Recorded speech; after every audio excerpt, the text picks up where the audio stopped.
I'm Adam Robbins. I am Operations Director for Outfront Minnesota, the statewide LGBT advocacy organization.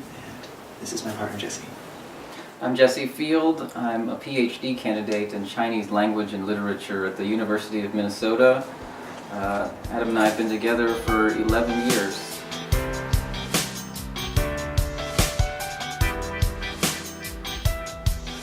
We met in 2001, junior year at Harvard University. We went out Friday of spring break was our first date. Yeah, I remember I was primping that Friday, and I don't primp.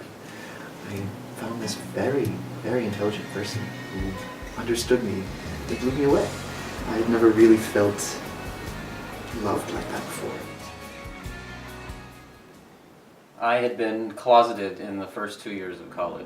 So the next time I go home, that's the only thing I want to talk about. It's like if I've seen someone again.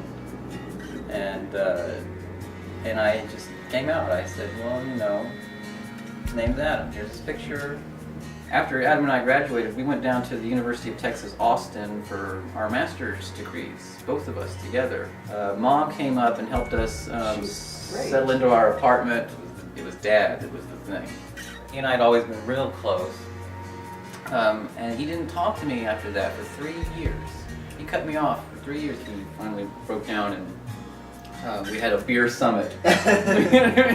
it was the stupidest thing, he realized. I mean, we got along right away back again. Like, I showed them arguments from a Christian perspective about how same-sex marriage would be a really great idea, you know, and strong foundation. Look at Adam, look at me, and they got on board with that pretty fast. Yeah. And it was a real reversal, I'd say, based on Jesse's coming out. They still are Texas conservative Christians. They are not. My dad is not ever going to vote for Barack Obama for anything. Yep. But on this issue, he is actually outspokenly in support. Yeah. So my family is small town Maine. I had my first boyfriend, so I came up to my mom and I told her that I'm dating someone. And his name is Dan. She was in tears. She was at the top of her lungs at times, and she told my father as well. And he didn't talk to me about it. He just sat on the couch shaking his head, saying it's wrong. It's just wrong.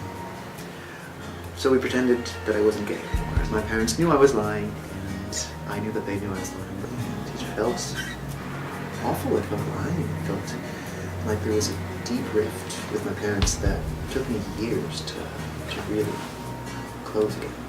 And it took them a couple of years to sort of adjust themselves. When my parents finally called me and wished me well and told me that I'm their son and always loved me.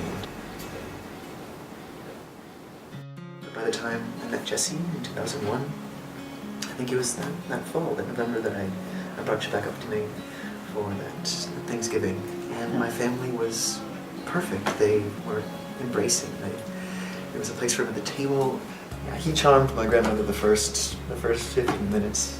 I'm extremely good with old ladies. In 2004, everybody met. And it was really great. We all went to Adam's graduation.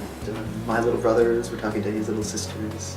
If and when there's the wedding, the whole point is not really for us, but to bring those people together. And it's like, look, you know, Your family now. Yeah. I love you. I love so many things. I also love that you're the Ernie to my Bert. That I feel like I would live a very dull life without you. And that It's really true. Bring joy of life to me in a way that